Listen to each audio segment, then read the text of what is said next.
Boom, we're live. Well, welcome to another episode of Life is People. Well, as always, we were just saying before we went live, all the greatest conversations happened before we went live. Well, the main focus, and before we, obviously, welcome back to tonight's guest, SenseGuy, and I'm looking forward to tonight's conversation. Before we go any further, how are you doing tonight, buddy? I'm doing really well. I've got my Jack Daniels and Coke, and I'm ready to talk about, well, the subject that we're going to talk about. Well, I need the alcohol.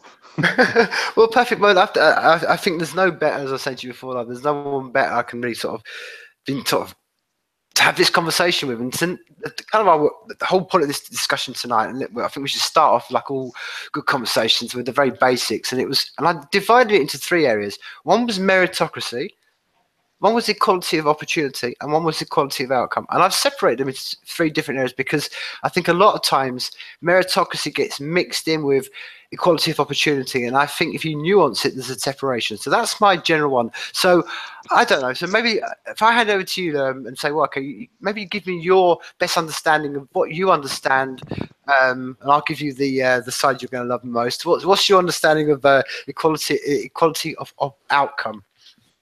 Equality of outcome. Okay. Mm-hmm. It can't work. Equality of outcome just can't work. Simply because you can't have two people that are born in exactly the same circumstances. You can't have two people that are going to be born in circumstances of both of them have loving parents and both of them have both parents at home, to a point where one could have one parent gone, one could not be. For instance, one could have an alcoholic as a father, one could have a preacher as a father. What you do as yourself is not going to be the same as what somebody else is going to be doing. Even if you have exactly the same principles, say you have a milkman as a dad for both sets of people, and you have a teacher for both sets as a mum for both people, the way that that kid will grow up is never, ever going to be the same, no matter what processes and everything else that you put in place for that. Those kids will not grow up thinking the same, doing the same, and then not being the same at the end of it. Equality of outcome is a theory in a utopian world. And the reason why it's a utopian world is because it's an unachievable goal. It can't happen. The idea, maybe is a good idea in principle to try and bring up the poverty line. Possibly a good idea, but it stifles the top. And if you look at anything to do with nature, nature is the form of survival of the fittest. Now, that's not to say that we shouldn't look after the lowest of the low, but it's also to point out that we cannot strive forward without that survival of the fittest. We cannot strive forward without that competition. Exactly, dude. And I think sort of two kind of real life descriptions I think always works. I think you just described it. One would be, and I think which bring it back into real life would be equality of outcome. When people ask me, well, how's that seen in a practical way? I say, well, okay, imagine when you're at school and everybody, there's all sorts of different levels of intelligence and smarts, so all different sort of things, whether it is sports or in the science department. But if we suddenly at equality of outcomes says that everybody has to get the C, everybody has to get exactly the same. Now, is that fair? And that's when you start to bring it on a real level. And the other one that does, and everybody at one point in their life, if they've been in a working situation, would have surely been in a working situation, whether it's voluntary or any situation, any kind of situation we get other people. You always know there's somebody in a team situation who, for want of a better good old English word, doesn't pull their weight. And that person, I mean, I've been in situations, and we've all been in situations where we've been in groups of people, and there's that one person that's sitting there, and they're always the one that's complaining the most. And at the end of the day, if we're all doing a set task, or we're like I say, had to build a wall or something, and there was one person lagging off and just slacking off. At the end of the day, when we've all got paid, we'd all actually quite equally, as people would feel, why should that person who's been doing nothing all day get exactly the same amount of money and returning reward for the amount of effort I put in? And I think that's always a very good practical way of putting it, because that's the true essence of equality of outcome. That's why I personally think that this is almost given from a perspective of and like you said, because you right back to nature, it's almost like the tick telling the dog what to do, or like if you break it down to an insect level, there's the fly that will put its inject its eggs into an ant, and then the ant will walk away. And it's almost that idea, because it's trying to make the idea that the people who would do the least should be rewarded as the person who puts the hard work in. And that's in life and anything, whether it's sports or anything. There's always one person you think, wow, they really are carrying it, and somebody isn't carrying it. So that's how I put it on a practical level. Yeah, I mean, in principle, those ideas are exactly what equality of outcome is, but it's not a case of the smallest person normally advocating for it. It's normally the middle grade person that is trying to climb themselves up to the top. The idea of equality of outcome has always come from the Communist Manifesto, which is the proletariats versus the bourgeoisie. Now, the bourgeoisie is what owns all the factories and is at the top. The proletariats are the factory workers. Now, you have to remember that this book was written by somebody who was basically a bourgeoisie member until he lost all of his money, and then was funded by his friend. This is not a character assassination. This is me pointing out the inconsistencies of this book that everybody is drawing this idea from. It's a point of, you have a gentleman that is telling you from the bourgeoisie, so a place of authority, that you, being a proletariat, being somebody who's a factory worker, is not being paid enough. You're not being paid enough for the work that you do. And that's where the idea of equality of outcome comes. It's not the fact that it's the small person trying to get to the middle to try and pull themselves up. It's the middle class that is trying to pull the top class up, but at the same time, sorry, not the top class up, the bottom class up, and pull the top class back down to the middle. So it is a singular line. So they're not now jealous of the bourgeoisie. That's where equality of the outcome comes from. The idea of pulling the top down. It just so happens that with pulling the top down, you have to pull the bottom up. It's only a side effect of what is the actual problem that they're trying to fix, which is to pull the people down that are richer than them. That's what the equality of outcome truly is. It's not a case of helping the poor to become normal or middle class. It's to stop the top from earning more money to pulling themselves away from the middle class. Exactly, my friend. And again, that's why I always relate this into real life situations. And we've given a kind of a great, I think, general synopsis of what equality of outcome means. But again, let's look around the world we live in. I mean, when this has been put into practice, as we were saying before we went live, all what's been left as evidence is countless millions of dead human beings right now. And it's something people listen to, Life is People know about, and I talk about all the time. Venezuela, somewhere I was fortunate enough to live in the country, and they tried this experiment when I started off when I was there, and it's just carried on and on and on. And it hasn't made anybody better off. It's just made everybody poorer, and it's just sunk people into poverty. Now, look at the facts, and it's horrible. Humans are less weight. They're starving. They're suffering. So this stuff never ever works. Like I say, it's a perfect utopian theory, and like all utopian theories, they are just utopian theories. No, you're right. Touching on Venezuela, though. Just briefly touching on Venezuela. The reason why Venezuela crashed is quite an ingenious one. Is simply because, to start off with, Venezuela did what you would say the Nova Scotian countries would have done. They started off socialist and then they went more capitalist. And now it's got to the point where, with Venezuela, they started off completely socialist, and then they went to a point of selling their oil on trade.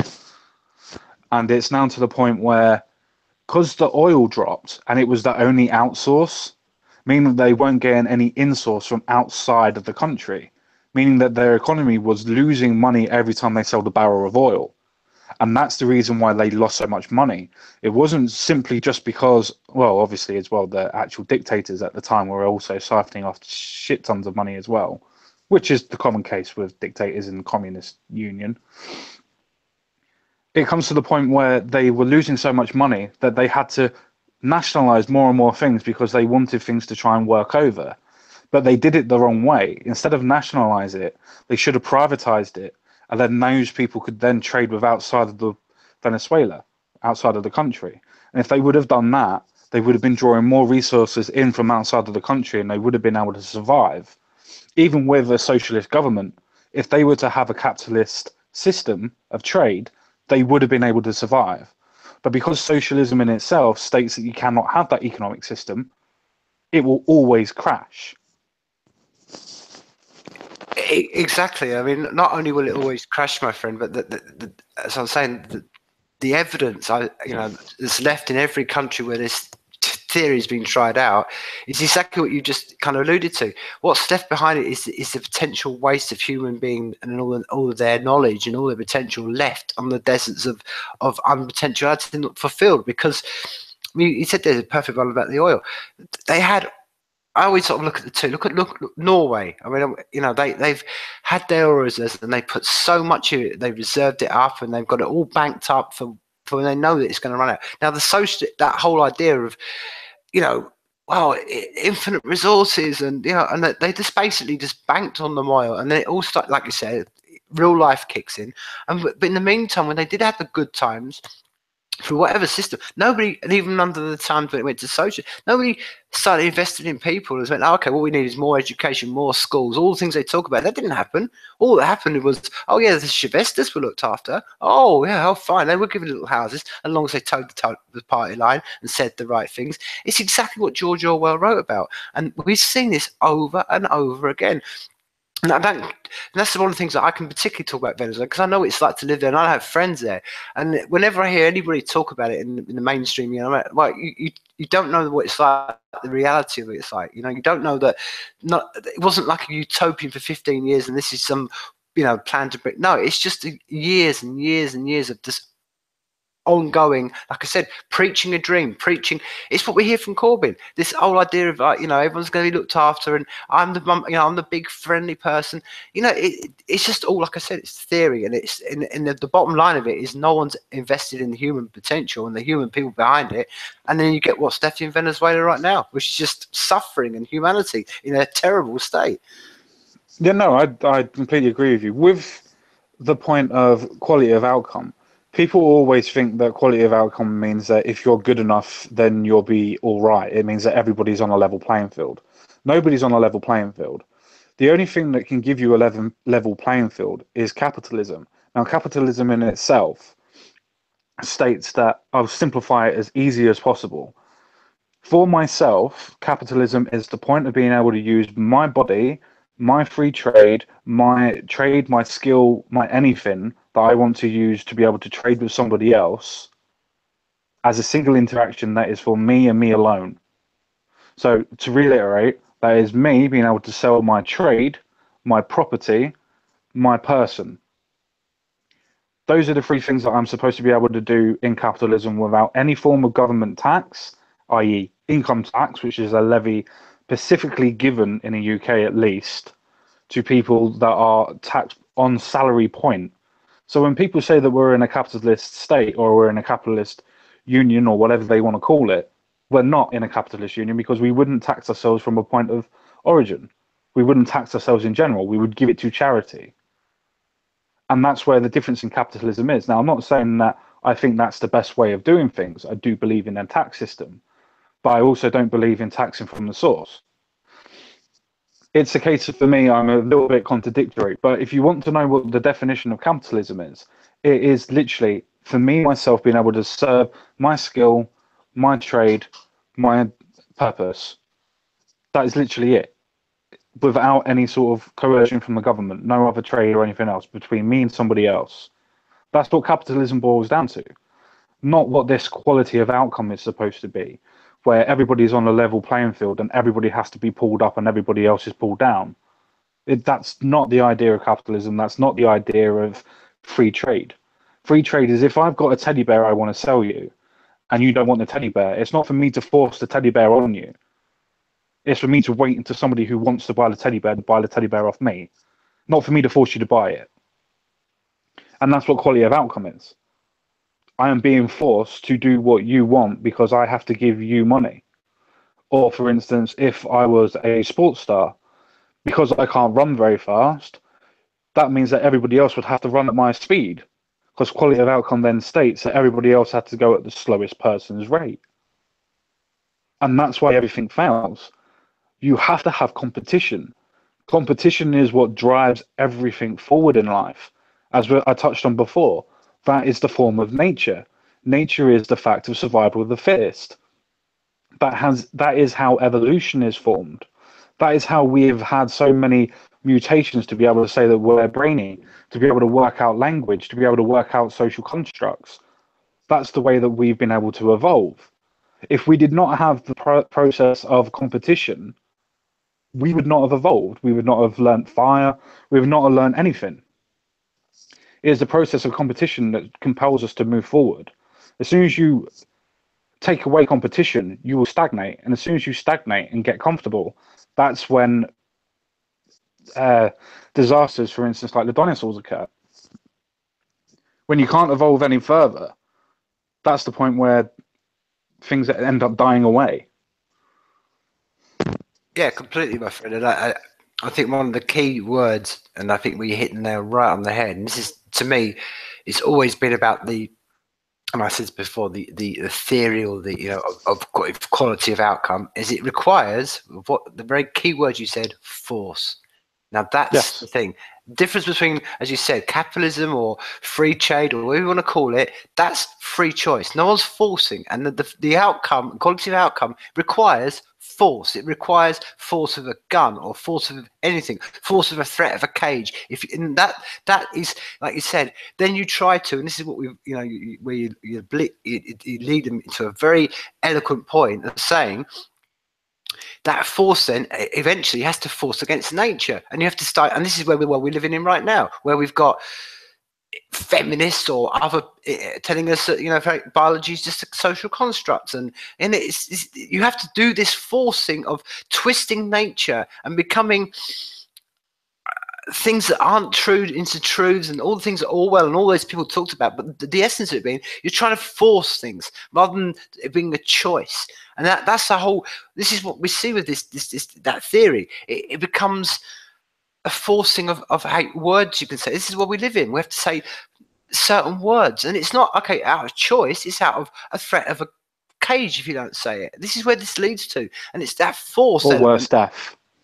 Exactly, and it's the force element that basically is why anybody who actually espouses or thinks about equality of outcome always has to think about is, at the end of the day, it's going to the bottom line is force. And is that what we don't want to aspire to that? We don't want to aspire to using force against people, do things against their will for an idea. And I think that's just how I feel generally about equality of outcome. I think it requires force, and that's to me is the beauty of. That's why we've got to the world we've got, because once you offer a system that doesn't have force involved, of course that's going to flourish. Of course people are going to rise, and because you've literally taken the shackles away.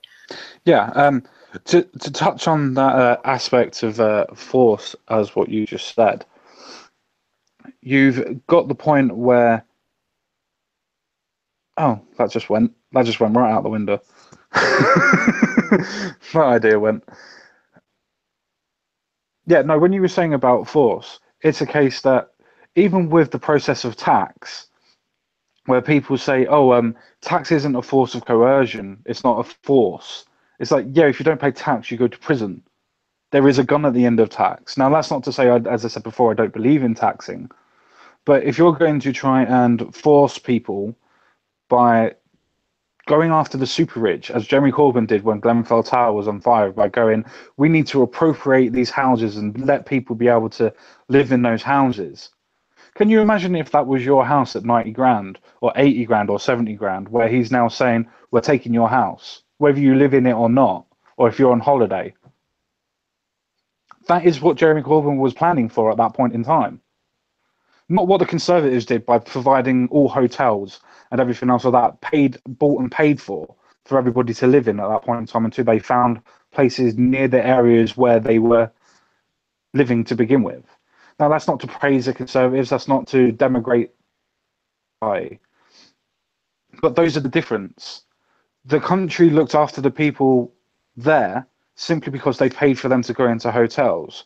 Somebody like Jeremy Corbyn, that's for quality of outcome, decided that they was going to appropriate houses even if they were for the super rich or not, and empty at the time, we're going to nick the property that somebody has bought and paid for, whether they live in it or not is irrelevant, has bought and paid for and said, you can go and live in there. That's what he was espousing. That's what he was propagating. He was stating that you could go and do that. That's scary to me. That's to the point of, even though we're talking about quality of outcome, that all stems from it. That everything that has a quality of outcome, no matter what you do, everything is completely and utterly the same. So whether you have a decent house or a small house, I can take your house because I'm in trouble, just because the government said I can. And I don't think people realize the rabbit hole that they're going down if they were to elect somebody like that in charge. A lot of people go, oh, the rich should pay more. Maybe they should do. I don't think they should. They say they pay the same percentage as us. Meaning if you have £100 in tax, I would do this simply, and you pay a 10% levy on that £100, that means me earning £100, I pay £10 out of it. If somebody earns 100 grand out of that, that's still 10%, still goes to a grand. 10 grand, sorry, maths is bad. That then goes to 10 grand at being a 10% tax. It doesn't matter what what the money is, the percentage will still be the same. And that's where people go wrong. Yeah, corporation tax, maybe that could go up, maybe that couldn't go up. I don't really know. I'm not a politician. I'm also not a mathematician, as I just proved. But those are quite simple concepts. You can't overtax somebody to pull yourself out off a property, because literally that will stop the person then trying to achieve what they've already have done, and then go, well, if I get taxed at £1 million, if I just earn 999 instead, then I don't have to pay the tax. So I won't do that extra work. I won't push myself. And as I said before, as soon as you get to that point, you stagnate.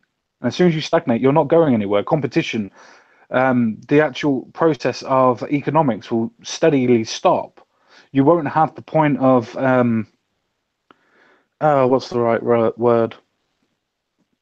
You won't actually have the process of actually evolving. It's not the right word for economics, but you won't actually being able to provide competition in economics. And it's the competition that provides different trade. If you had somebody from Daz, as in the soap powder, and then you had somebody from Bold going, oh, well, Daz has won, then Daz has a monopoly over the soap industry, for instance. But because they've got Bold, Ariel, and everything else like that, the competition's there, meaning that everybody has to go down to a lower price. Otherwise, they will be priced out of the market. That is just simple common sense on that thing, and it's the same thing for everything else. You can't force other people that are rich to pay for the poor. The poor have to get themselves up there by working harder. You can't do it by quality of outcome. And I think this is where, and again, I'm in a position in my life of the age I'm at to think, okay, why have I heard this? Let's break it down even further.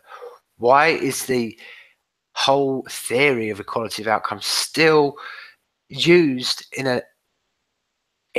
by people, and they use it as a loving kind of thing? You know, I mean, Jeremy Corbyn, the general, is a perfect example. You know, he's seen as, oh, good old Jeremy. You know, he wants to make everybody equal, and you know, and it's all that, and it's this. It's what we just described. We spent, you know, the first half of this conversation so far describing just some of the little scratching the areas of what the dangers of this theory come. But the question I'm going to throw back to you is, man, why is such a dark theory that's so, like we said, where it's a body count, how it's been put into practice, what it means in theory, everything we just looked at, there's no positives in this. So how come it's allowed to give a free ride in this society we live in, where you can get whole bunches of people going, oh, Jeremy Corbyn, and their little posh classes, and everyone thinks it's really good, and he's given a tick pass. And what is it in us? How have we allowed this to happen, dude? Because we cannot deny that this goes on. Because if it wasn't, everybody, these leaders who want to get into power wouldn't keep going back to the same thing. It's exactly why Chavez came into power. He promised everybody, oh, I'm going to take the barons away, we're going to give all the oil to the people. And it's always just the same theory spouted over and over again. And people seem to jump to it because maybe they think, okay, if I have some of the rich, then my life will be better. But I don't know. I've got my own thoughts on it. I'd love to hear your thoughts on why is this narrative generally still kept alive, and it's still generally seen as a caring side of things. I mean, if you did, I mean, simply because it's a moralistic argument, meaning that moralistically it makes sense. I mean, practically it makes fucking no sense, but moralistically it makes every sense under the world. Yes, everybody should be equal. After all, we always say that for everybody. Everybody should be equal. It is the form of thinking that everybody should be equal, but everybody's not created equal, and that's the difference. It's a case that everything's now been taught as moralistic. Everything's now been taught as everybody's the same. No, everybody's not the same, but doesn't mean that we shouldn't respect the cultures that they come from. We should entertain different cultures that come through, but doesn't mean that everybody's created the same. You wouldn't go to a desert island, look at the island and go, the people on there are going to be absolutely intelligent when they haven't been able to communicate with anybody else for decades. And they have everything they need. It's the process of interacting with people. It's the process of war. It's the process of living that changes everything and changes everybody. And the fact that the moralistic argument is always going to be there, as in the fact that everybody is equal, everybody should be created equal, everybody should get the equal wages. And it's the fact that it's an easy thing to point out. Morally, you can go, well, if you look at that person, all right, so that's right at the top. He kicks a football around. He earns under an 80 grand in a week. You'll never see that in 10, 20 years of your working life because you're working at Asda. You're going to resent that person from doing it. Whether you agree with the footballer or not, that he should earn that much is irrelevant. It's a case of he does earn that because of processes that have happened in the past to elevate him to that level. The same as doctors and surgeons that earn 70 to 120 grand in a year. It's a case of they've worked at it. They've gone to medical school. They've worked at it. Same as the footballer who's been training every day since he was 5 or 4 or whatever. And we've done, I include myself in this, we've done the point of going through school, messing around, sometimes bunking off and things like that, and wonder why we're not in those type of positions. It's because we didn't put the work in. It's not because there's a imaginary system that is trying to keep us down. It's not some form of patriarchy. It's not the bourgeoisie that's trying to keep us down. It's us. We put ourselves down in that issue. We put ourselves down where we are. Nobody else. Yes, some people are not intelligent enough to be able to get to being a doctor, but you can get to middle management. It's not that hard to get to if you push yourself to do it. You can always go off and do more forms of education to get yourself up to a different level. You can do self-education. I do that a hell of a lot myself. I wasn't born with blessed intelligence. It's a case that I've worked at it very hardly as well. But that's the difference. It's a moralistic argument that everybody can put themselves into. They can emphasize with that argument and go, well, I'm not where I want to be. It's because of that person that's putting me down. Or it's the government that's putting me down, which is an amazing thing that they use. It's a case of, oh, the government's trying to keep you down. It's racism. It's classism. It's like, no. People that are from council estates can work themselves out to be a state officer quite easily, a public servant. It's not a case of where you come from that makes the difference. It's what you do with that circumstance that makes you who you are. That's the beautiful thing about capitalism. No matter how much you put in, you will get back. If you put nothing in, you will get nothing back. If you work your goddamn ass off, you will get a lot back. Because that's the way that capitalism works. The more you integrate with people, the more that you force interactions, the more that people will interact and force interactions with yourself.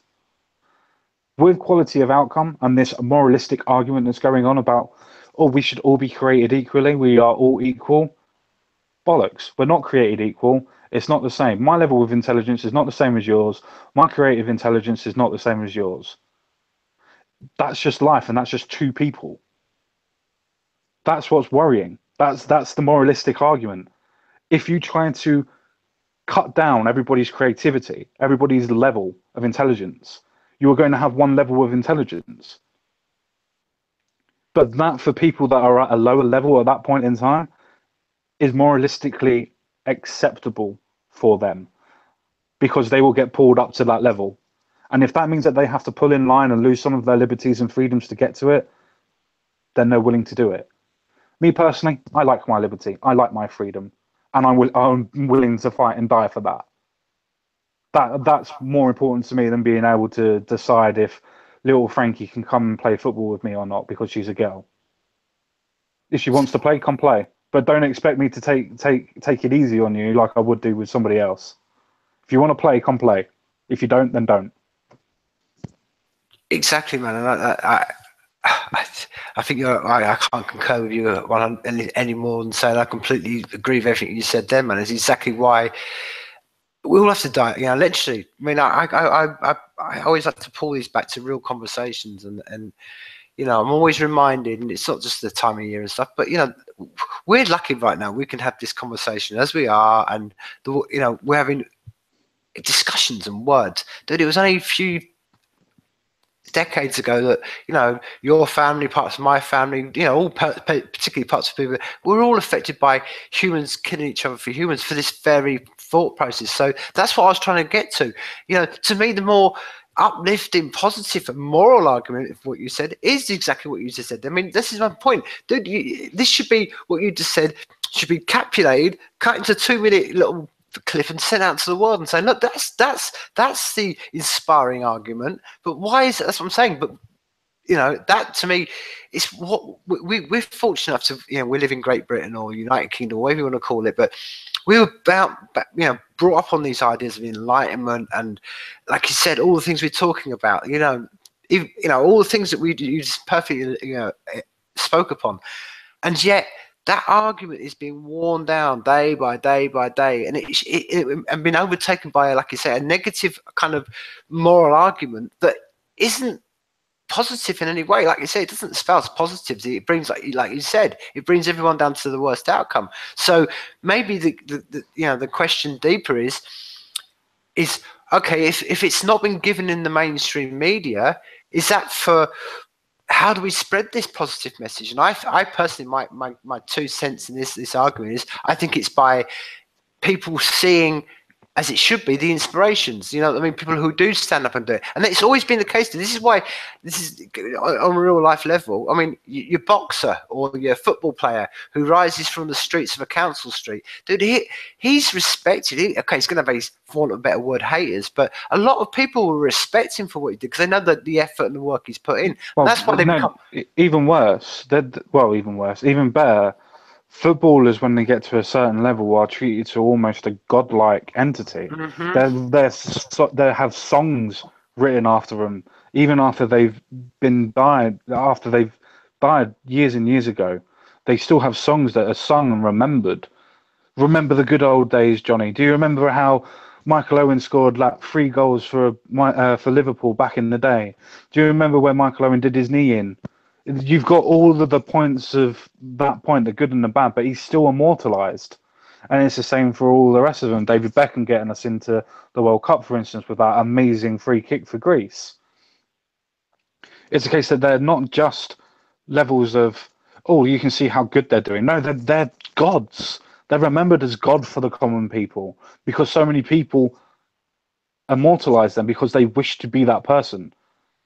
I was having this conversation with Oga many times before about sports, and the Britisher, to the point where it's a case of those type of things are almost a religiosity. They sing songs; it's a common thing. Those are the points that are interesting to me. But then they won't say, "Oh, he's costing too much," until he does something wrong. I don't know if he scores 2 goals in the next game. Oh, he's worth every penny. He's worth every penny of that 100 million.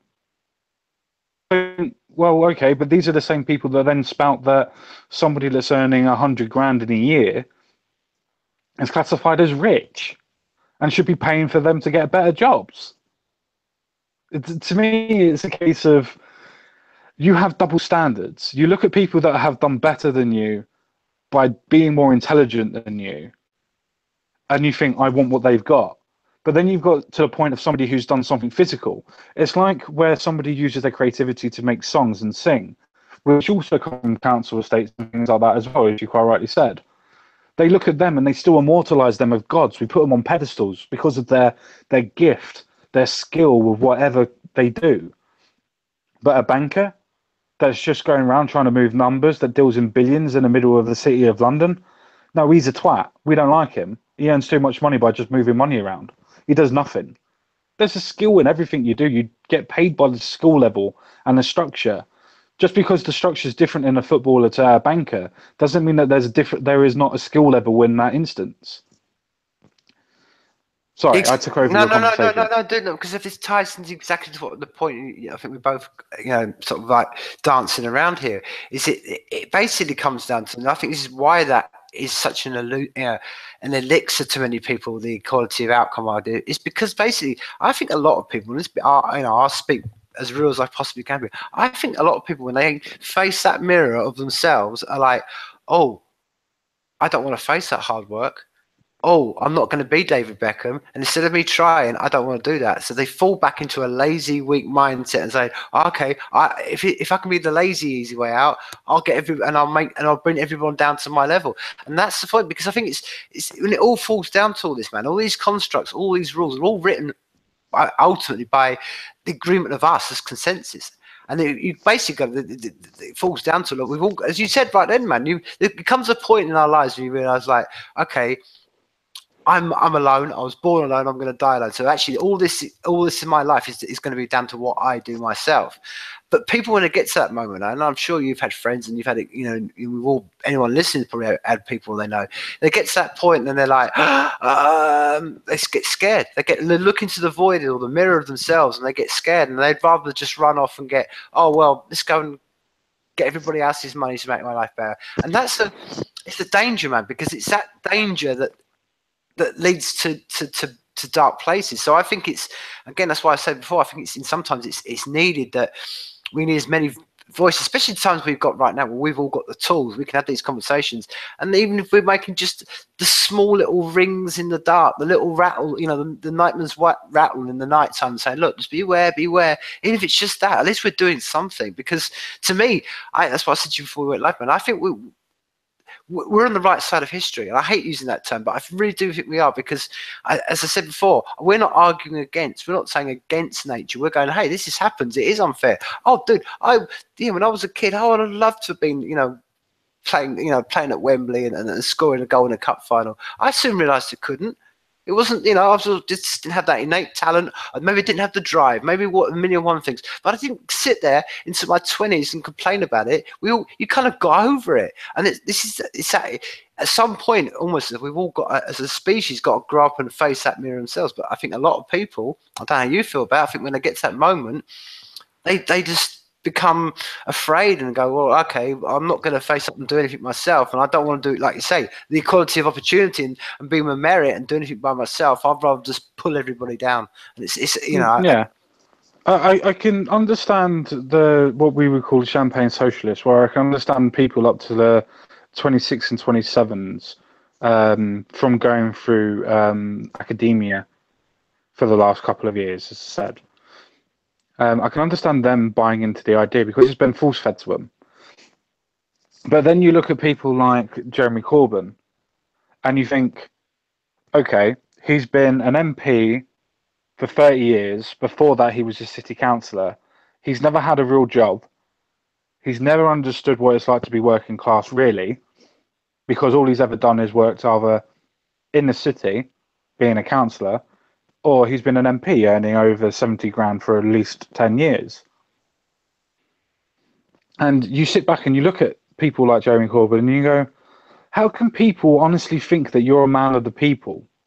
How can people honestly sit there and take in and think that you know what's going on with the common man's strife just because you visit a couple of churches and go to ground zero to make a photo opportunity, so to speak?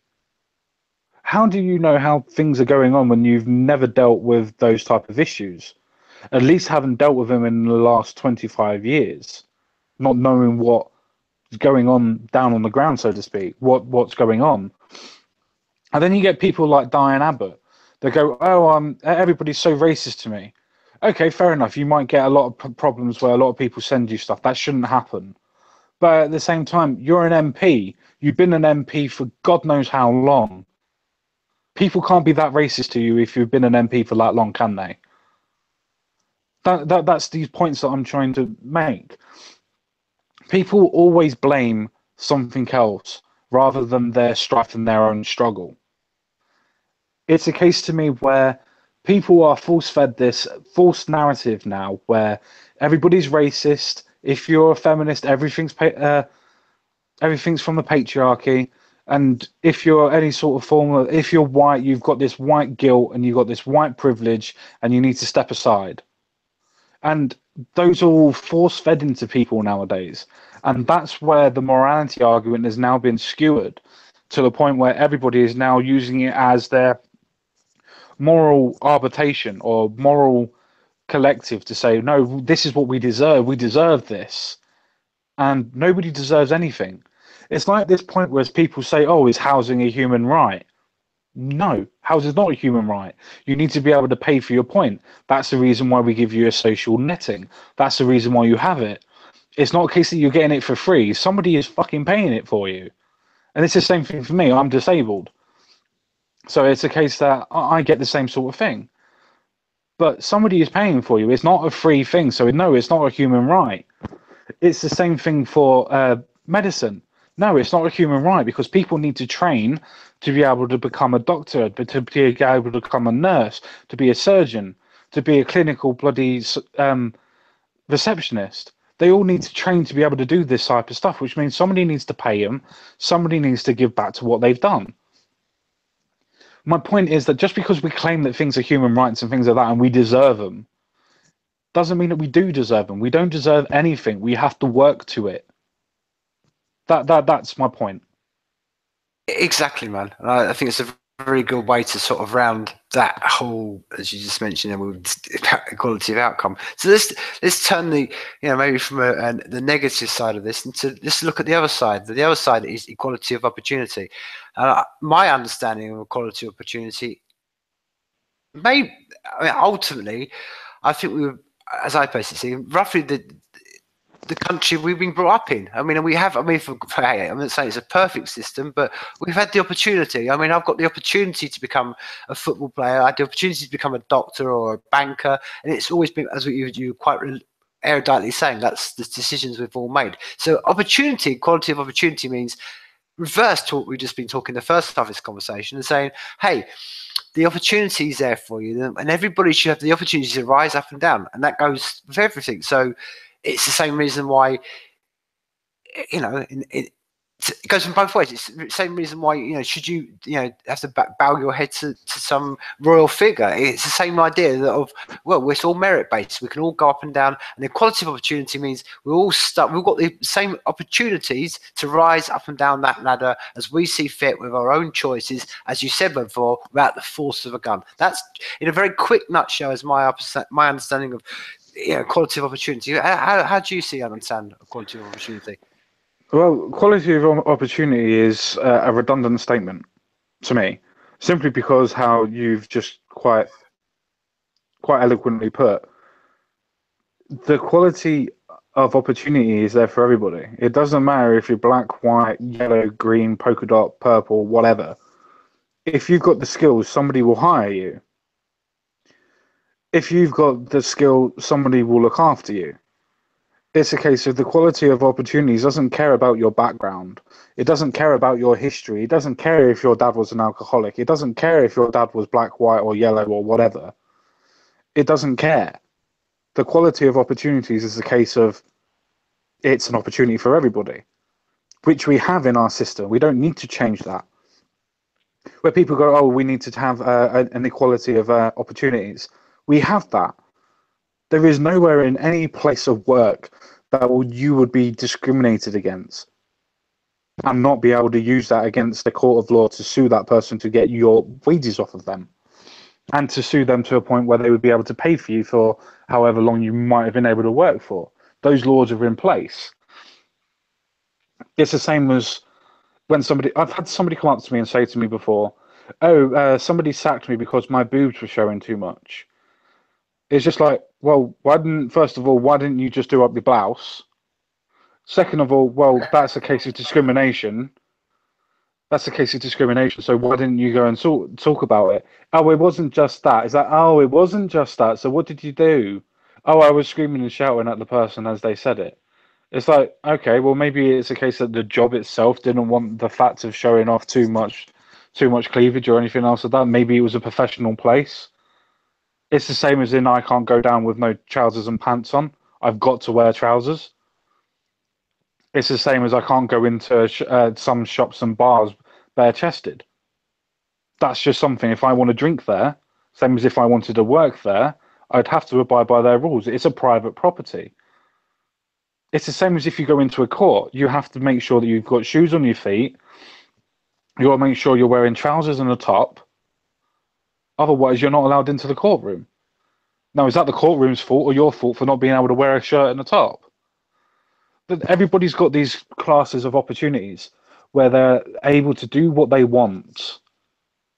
And it's the point to me where I hate that argument where people go, oh, we need quality of opportunity. It's like, it's here. There is nowhere in the world, there is no better time in the world or the universe, whatever you want to use as a profundity,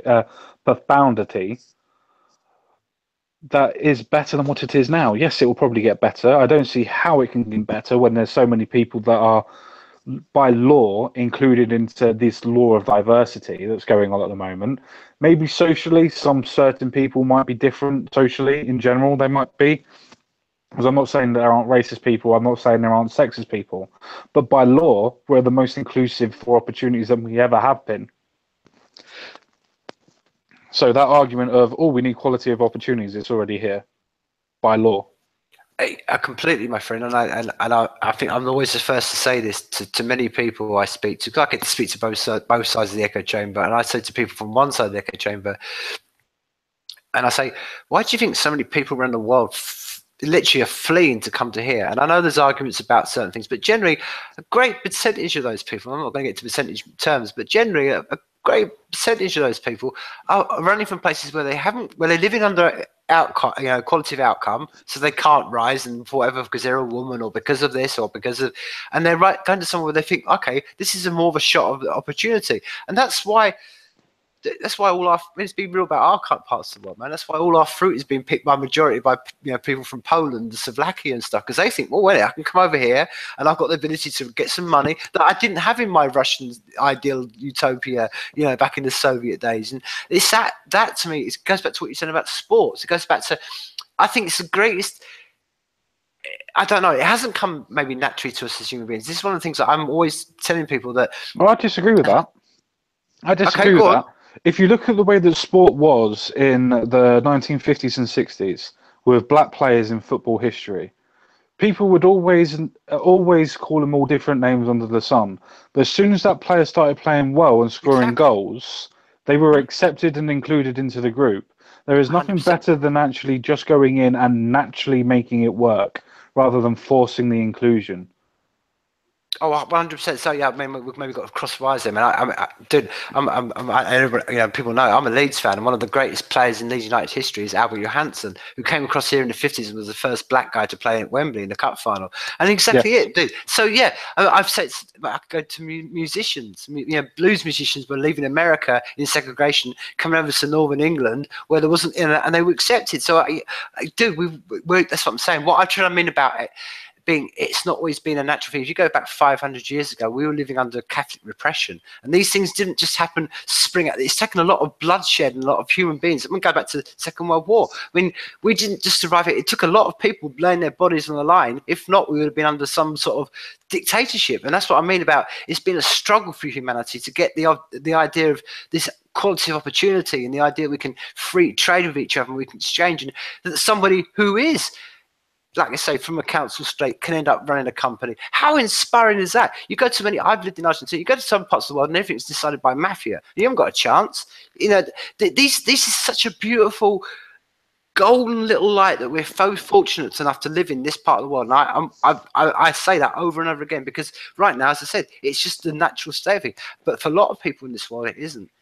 And that's one of the things that we should never forget. A lot of people are living under, when they don't get the opportunity, whether it's a religion ideology that says, okay, well, because your sexuality is one way, you're banned from society, or if you're a woman, you didn't do this, or if there's another part of the world where all the government, everything's decided by some government contracts, and fuck you, for want of a better word, if you're not in part of the establishment and stuff. So this isn't what I'm trying to say. When I said that about it's not been a natural state, I think it is a natural state to us human beings, but we see a lot of the world, and has been for a long time, has been forced under, as you go back to before, forced under ideologies that aren't equality of opportunity. That's my general point I was trying to make. Yeah, like I said, I still disagree with that, because as I said before, it's a case of people are generally selfish. It's the collective evolution as we've had under a general democracy, under the fact of England for such a long time having a general democracy, is the fact that the common people have been able to have different says and things like that. And they have to remember, suffrage for itself only happened in the 1920s for the common man to be able to vote and be able to express his opinion. So it's a case for me that it's not been a case of a natural form. It's a case of being not indoctrinated, but a case of realizing that this form of ideology is the best form of ideology, to the point of realizing that this is the best for everybody. For instance, you've talked about dictatorships. That's a selfish person forcing their will upon other people, and people realize that that doesn't work for everybody. Where they've come to the conclusion that under democracy, though it may not be the best system we have, it's the best system we have at the moment. And there hasn't been one that's come anywhere near it. There's been no form of higher monarchy that comes anywhere near a form of democracy. There's been no form of dictatorship that comes anywhere near a democracy. Even the forms of republic are still forms of democracy. It's just a different take on the democracies. For instance, France and the USA, for instance. I don't understand why France actually use a republic, but I do like the way that they do their voting systems, where everybody gets voted and the top two votes then go into a separate running, and then they do it like that. They have a lot of parties so that people can vote for. I do understand the US section. It's to do with the population in the main cities completely outstripping the smaller smaller populated states. So that's the way that their democracies work. But that's the best thing about it. They're the democracies that have come up and sprung up by trial and error, as you quite rightly said, that have been fought for because they are the best that we have. So these forms of social communism that comes through, or social democracy, just doesn't work. For the simple fact that if you're going to have smaller groups take control of private industry, where's the private industry going to be coming up? You're not going to be able to make a lemon stand on the end because it's going to get taken over. So why would you make a new business? The reason why democracies work so much is because they've been given the freedom of trade, been given the freedom of being able to start a little market stall in the corner of town to sell your little fruit and veg, and then make a little shop, then make that shop into a couple of shops, and then turn that shop into a chain, and so on and so forth, and then making a bigger profit from it. That's been the power of democracy. But it's not come from natural tendencies in the human body, in the human psyche. It's come from the fact of realizing that collectively, and yes, I'm going to use that word collectively, we realize that democracy is the best form for us as individuals. Yeah, I concur with you, my friend, and that's where I think we're probably on the same page, and I think we just maybe discuss over nuance of our things. I think you're completely right, and I think one of the points you made earlier on is basically word for word as an Oscar Wilde quote, and it says, true selfishness isn't doing what you want; it's just wanting other people to do what you desire, and that's truly it. And the thing that you're absolutely right. Us as a species, maybe we are we are naturally selfish, man. That's why the third element of this conversation is about meritocracy versus equality of opportunity, because I think they are slightly different. Because I think the idea of it is we should all ultimately, that's why I maybe go more into objectivism as myself, thinking, that hey, if I'm looking after myself, it's the old analogy, like if I'm on a boat and that boat goes down, the best way of me saving people is to make sure I'm a healthy human being and I'm on the right path. And then when it comes to it, rather than just going around and going, okay, well, I'm going to make everybody a part of my life jacket, and then we'll all have 25% of my life jacket, and we're all going to sink at exactly the same time. So I think if you look after yourself, it inherently means that's why you tend to look after other people. If I look after myself, I will look after my loved ones, then my loved ones will look after them, and it brings out on a deeper level, it brings out us there's that 3% between us and a bonobo monkey, and the bonobo monkey wants to basically go around copulating, fighting, and doing all the monkey business, and we've managed to leverage so much out of that little 3% between us that separates us, and it's that higher self. And I think that's the point that we as humans always alleviate to, which is more in kin with selfishness, because you understand that by looking after yourself, you can look after people around you.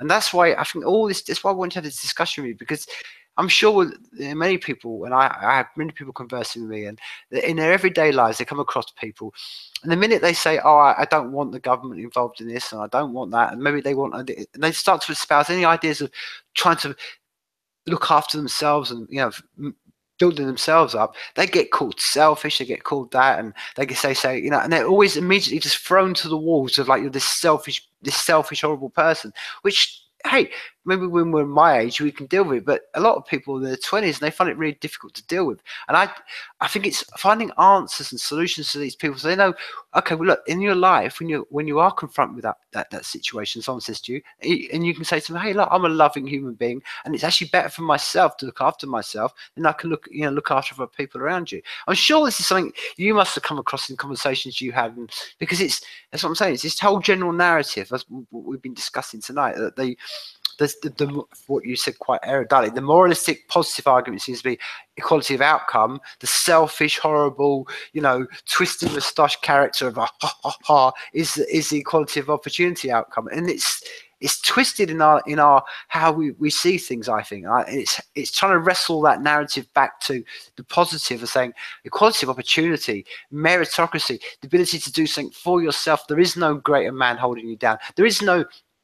It's exactly what the whole Renaissance was about. Like, there is no, you can have a relationship between you and your God. There is no, third party involved. And it's that empowerment of human beings. To me, to say to a human being, hey, it's as much as it is scary that you've got this life by yourself and it's all down to yourself, it's equally most infusing thing you can ever hear, especially as you quite eruditely said, in the times we live in right now, where we've got all these tools in our hands. It's like you can become anything you like.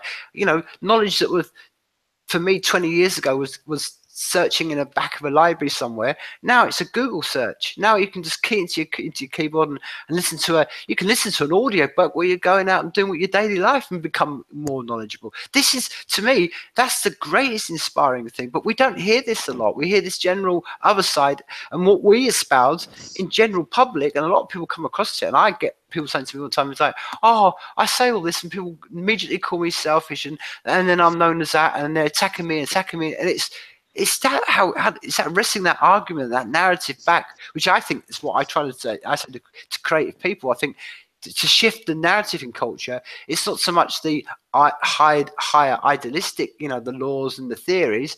It's what are the musicians, what are the comedians saying? That's how you wrestle the narrative back. And it's hilarious to me, all the comedians I see, all the musicians I see that spout all this bollocks about socialism. I think, well, okay, but you're all hypocrites. So I said to you, you're all champagne socialists, and we need more people to shine the light on and say, look, you're all hypocrites, because none of you are actually living anything you actually say. And that's how we wrestle it back, hopefully by illuminating the people, the creative people, the small people, the people who are out there right now that's doing this, can be the future inspiration for people like the Richard Bransons were in the 70s. I don't know. We need a generation of people like that, man. Oh, I dislike that, man. I I really dislike that man. Bad example, man. You know what I mean? Do you know what I mean? But no, did you make an exceptionally great point to where people were claiming, "Oh, I'm so oppressed. I'm so oppressed." Are you helping anybody that's homeless? No. So how oppressed are you if you've got a place, you've got a work? Oh, you mean you can't go on holiday 2, 3 times a year? You can't buy 2 cars. You can't have 2 phones. Oh, that's oppressive. That is. That's really oppressive. Or you can't have two TVs in the room, one in the bedroom and one in the in the front room. Oh, that's really oppressive. That is. That's really bad. Yeah, you don't realize how actually good that you've got it. You've got contract phones on go. You've got your car where you got going to work and things like that, and you reckon that you're oppressed. Sorry, don't really think so. And if you're going to spout that you want people to give you money, what about the fact that you should be then giving money to the homeless? I thought that was the idea of trickle down economics, as the point of you want money from the top, meaning that you get money from the top, meaning that the bottom wants money off of you. Or does that not work? You just want money from the top and not to do anything with the bottom. Yep, sorry, no, that's what I've already discovered and said, isn't it? The fact that the idea of quality of outcome is to pull the top down to the middle and to pull and not to worry about the bottom. So yeah, no, I completely and utterly agree with you that people that are trying to espout this ideology of going, oh, you should give us money. Well, you should be giving money then indirectly to homeless people because they're low on the food chain than you, so to speak. Exactly, my friend. Or you know, to quote the to quote a verse in the Bible, it's the old analogy, the parable. He said, you know, don't come, you know, picking at the specks in my eyes when you've got planks in your own people.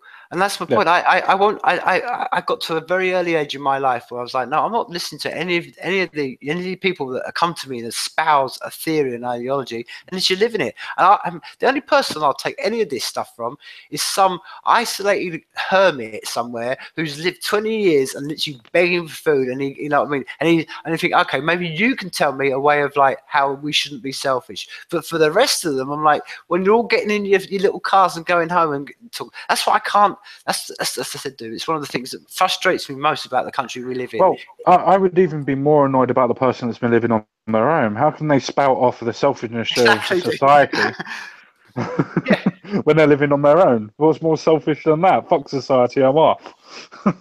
Exactly, but that's what I'm saying, man. I think the things I really want to focus on. I think you said it really well earlier on, and these are the greatest days to live, man. I say it so many times, and I think it's absolutely true because I think it ties into what you said before, man. Because it's and I always like to reflect on the thing. I mean, it's always a good point to sort of focus on. But before you carry on, I just want to point a couple of things out.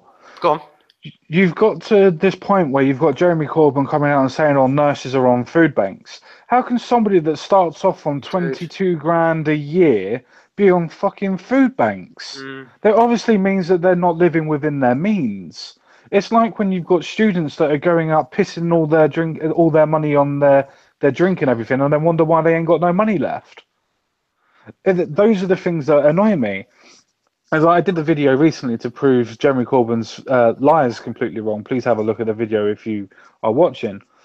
But that video basically states that a nurse 10 years ago, so only 2007, 10 years ago, was on 18 grand a year.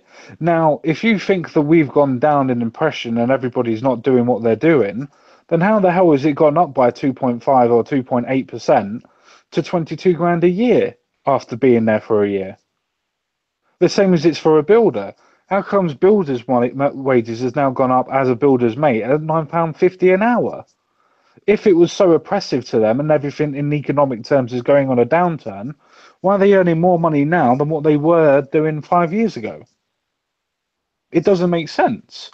So when everybody comes out and says, oh, we're all being oppressed, no, you're not. You're living in the best times that you can possibly live in. It's just the fact that we have so much plentiful stuff that we want for what we can't have. For instance, I know that I can't have a big, massive 60-inch plasma TV in my bedroom. I'm not going to bloody cry about it because I've got a TV in the front room so I can watch that instead. You have to live within your means, and we don't do that anymore. We think that we're owed so much in this world. We think that we should be given everything because we've been promised everything by our ideologues and teachers at school and in the academia and on telly. We deserve everything. We deserve nothing. You've got to work for it. Man, 100% concur with you completely. And I mean, dude, I go a step further and before, than that to you. How I feel about at times. I feel the amount of times I hear people, like I say, when I do plug into the mainstream media or whatever, and I listen to people, and I think, further than what you're saying about, how can you complain when you've got that much money? Equally, I'm like, well, sorry, it's the priority one. I'm like, well, maybe give up your phone, maybe give up your television. That's this. I mean, every time I hear anyone about, this particularly this time of year, and it's like, and I'm like, okay, well, look, there's so many choices. We go back to what you said earlier on. Choices you've made to get yourself to that position. Maybe you don't need the iPhone. Maybe it goes back to old common sense. It's like my gran used to say, live like you just said then, live within your means. But dude, how many people live like that? How many people are living truly within their means, or how many people are living in debt, credit cards, paying off credit cards? Exactly. Exactly. It's common. It's exactly it, dude. It's common sense that's just been thrown out with the the baby in the bathwater. Baby with the bathwater. No, I completely agree with you. I remember this. I think it was last year or during the campaign. It was actually during the campaign, the general election that happened. Jeremy Corbyn was interviewing a nurse, so to speak, and this nurse says, "Oh, we won't be able to go on holiday twice this year," and you just think, how entitled do you think you are to be able to go on holiday twice a year? Yeah. It's like that you obviously don't remember what it was like when I was growing up, which was about another 20 years ago, where I was lucky if we went on holiday. I haven't been on holiday for 4 or 5 years now. Does that mean that I'm oppressed? Does that mean I get brownie points? Or does that mean that I know that I can't afford a proper holiday, so I don't do it? But that's what you said, dude. This is where it all comes down to human emotions, and all this is just jealousy. That's the point, man. It's the whole what you just so eruditely just said. Then we've been brought up with this that we'd all deserve everything, and then everybody's always then judging each other by. So it's like, it doesn't matter about the house you live in or what you're driving. It's like, oh, he's got this, so he must have, and everyone's always just assuming, and it becomes pernicious, and it's that jealousy. It feeds into it because if you've obviously been told all your life you're entitled to everything and you don't have everything, then you think, oh, everyone around you. That's what I'm saying. It feeds into so that everyone around you is doing better off, and it feeds that worst as human beings. The go back to it, the bonobo part of us, the lower elements of us, the jealousy, all that. We're above that as a species, and we should. That's what I'm saying. It's like when I was a kid, like I say, I remember being. The people that I inspired me were the ones who had the good cars. I'm thinking, how did they get themselves out of this? How did they get themselves out of this situation that when I'm going to school, I'm being told, well, basically, this, and this, and this are your options. How have they done it? How did my next door neighbour, who was a bricklayer, and he, I thought, that's inspiring. Do you know what I mean? These are the things. But now it seems to be like, well, he's got this and I deserve that. And it's that's what I mean. Like, it's the other side of that whole argument that doesn't go spoken about. It's what it brings out in us as human beings. It brings up the jealousy and the conceit and the hubris and the worst of us, and that's what I mean. And that's why we have dude. I can't believe. I mean, so I around Christmas, I get kind of very passionate about things because, for the rest of the year, you'll see people walking past homeless people, and then there's suddenly everyone's full of, oh yeah, it's Christmas. It's all, give a pound to this person, and then the rest of the year forget about them, and it's just pretend humanity. And it's because it's like the rest of the year, all they're bothered about is, how can I get up the tree? Like you said, how can I pull someone up who's above me? How can I pull them down? How can I pull them down? And then it becomes jealousy. And that's the worst part of all this thing, man. Beyond all the fallout of, is it right, in a theory wise, or is it working on a human level? It's when it falls down to that. Like, I don't want to live, and I don't want to live, like you said, I'd rather die on a rock on a hill by standing for this principle. I want to live in a world where humanity is exposed and we look after each other and we see each other for what it is, not this whole thing of just jealousy and conceit that comes from that whole idea of that we're all should be equal. And that's where it all comes from. Yeah, but that's the funny point. You say about the morality and everything about what we're talking about at this moment in time. You've got the idea of capitalism, which is more of an individual ideal, but yet because it's an individual selfish idea that I should be able to do this, meaning that somebody can buy stuff off of me, for instance, that system works so well that it works for everybody. But then, as you said before, you have a system that is so collectively idealized that it's a point of we should all be this, but yet it's a point of it you loses its humanity because it doesn't take into consideration the bottom or the top. It just assumes that everybody is equal. And that's the difference. Humanity doesn't presume to know how good your qualities are going to be and then to test it. It's a case of with capitalism and the point of humanity in itself is knowing that people are different and accepting those differences and using our strengths to become our weaknesses and our weaknesses to become our strengths because that's how you make a better person. Obviously, if you're a person who can't run very fast, you know that you're going to have to train your brain. If you're somebody that's quite intelligent, you know that you want to do a little bit to do with physical stuff because you want to be able to fit in with everybody. You want to be able to play football with your mate, or you want to be able to throw a dartboard so you can go down a pub with him, or whatever. Or you want to be able to walk to a library. Well, whatever you want to do, you have to socialize with people that are different to what you are. So you have to go to those person's strengths and weaknesses yourself. That's why when you, I think the saying is to judge a man is to judge their circle of friends they keep, because you can tell a lot from the friends they keep to the person who keeps them, and that's true for themselves. If you've got people that are all exactly the same, it's like most of my friends are socialists, and it annoys me because I talk to them all the time about it. But it's a case that we get so heated in the debate because they believe in it so wholeheartedly to the point where I will say, well, the economics won't work, the social ideas won't work, the social standings won't work, and the fact that this equality of outcome just won't work. And then they go on to tax systems. And it's like, oh, the rich need to be taxed. It's like they're taxed the same percentage as we are. Meaning, as I said before, if you pay £100, you do the £10 thing, and so on and so forth. So then they go on to the point of, oh, well, the corporations should be taxed more. It's like, yeah, okay, fair enough. I might agree with you on that. Some corporations do need to be taxed more. But why do you need to change the whole system just to get to more tax on a corporation? Oh, because it's not working for us at the minute. So you want to tear down a system that has worked for over roughly around about 600 years-ish with the inclusion of our monarchy in ours. We had the government and the monarchy working together for a very long time until the monarchy decided that it was going to be more of a watching eye rather than integrating into it. So we've had it for over 600 years as a point of democracy and the way that this has worked as a capitalist state. But now in 2017, everything has to change because you feel that you want corporations taxed more. If you have an idea or a vision, tell me what your idea and vision is, and then we can talk about it and find out what it is. Don't give me rhetoric. Don't give me this idea that, oh, that everything will be better if we have this social contract. Well, what's wrong with the contract we already have that we already agree to? That everybody by themselves will look after themselves, and by in turn, that will help everybody else. Because as you quite eruditely said before, if you look after yourself, you can then look after other people. If you can't look after yourself, you can't look after anybody. That's why the saying, charity begins at home. Because if you can't look after yourself, how can you look after anybody else? Exactly, my friend. And I think, you know, maybe to wrap this conversation up, and I think we've really covered this well, man. I'm really kind of, it's been a really insightful look at this, you know, this whole kind of equality of opportunity versus quality of outcome, and meritocracy, which we jumped in about as well.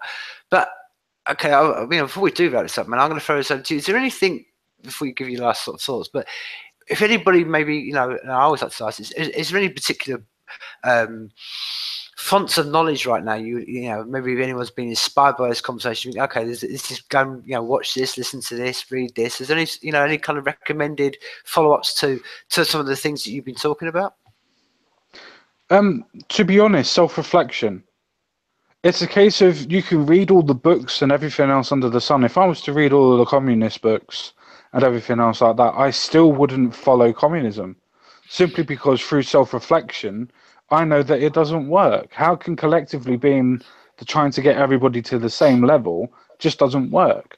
Hmm. So when people tell you this propaganda from Jeremy Corbyn, for the many and not the few, it's like, well, we already have that. Look into it.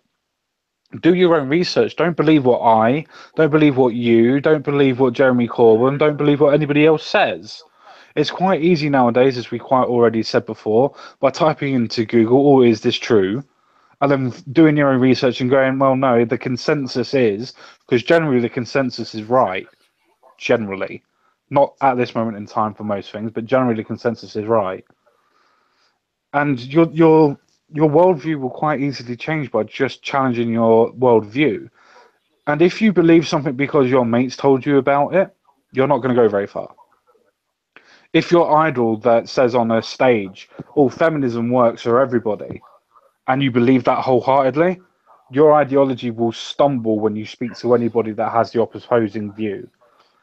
The way to argue something is learning both sides. If you learn both sides and can argue both sides, you will know the good and the bad from both bits. And if you choose to go for one side where somebody else doesn't like it, then at least you can argue both sides and you can stand your ground.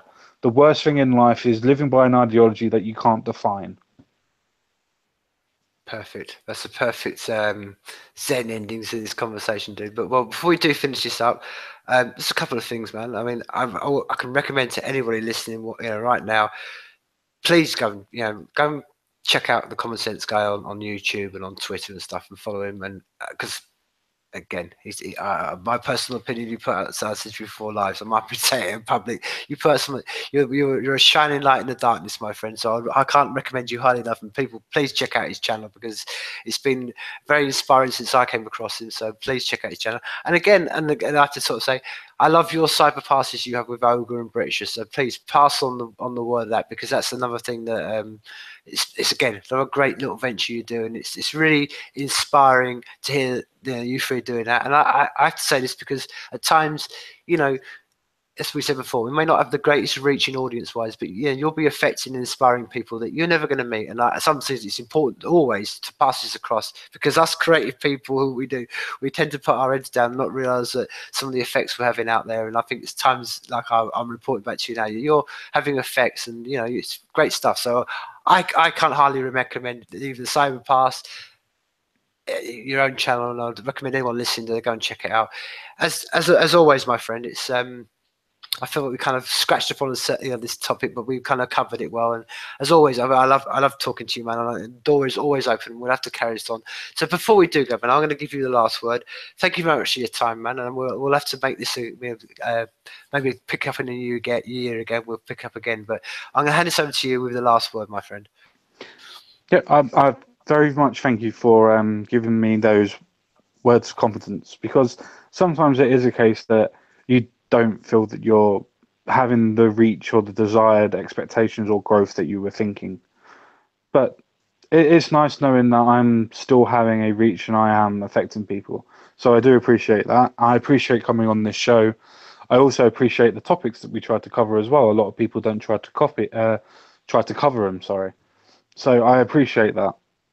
Um, I feel that my final word on this type of thing is, if somebody has an opposing view or opposing opinion to yourself, is not to close yourself off to it. Because I think the best thing and the best term that I've ever heard anybody use is, if you give somebody enough rope, they'll hang themselves. Now, to explain that point, if somebody doesn't fully understand the ideologies that they're going, or the ideology will fall on itself anyway, the more chance that you give that person to speak and explain their ideology, the more ammunition you have to fire back at them. So if somebody is overwhelming you with facts and figures, if you pull them to a side and go, well, what does this actually mean? And then they don't know themselves, you can then say, well, how comes you don't know if you've got all these facts and figures? Are you just spouting off rhetoric, or do you not even know? Or you can just generally ask them, Just because you may not understand something, because, say, for instance, I said the proletariats and the bourgeoisie, not everybody I come across is going to know exactly what I mean by that. But just because I say it and somebody says, oh, what does proletariats and bourgeoisie mean? And somebody laughs at them for that, all that means is that they don't understand your ideology. It doesn't mean that they're stupid. It just means that they haven't understood the ideology. Don't ever laugh at somebody because they've asked you a question. It shows that they're taking an interest in what you're trying to say. And that's the difference where we are now. As we've said before, on ideology and morality, we think that we're so entitled and ordained to the point of now we have an idea. Our idea is the one that matters the most, which is absolutely ridiculous. Even though we have these platforms and we talk, doesn't mean my idea is more important than what your idea is.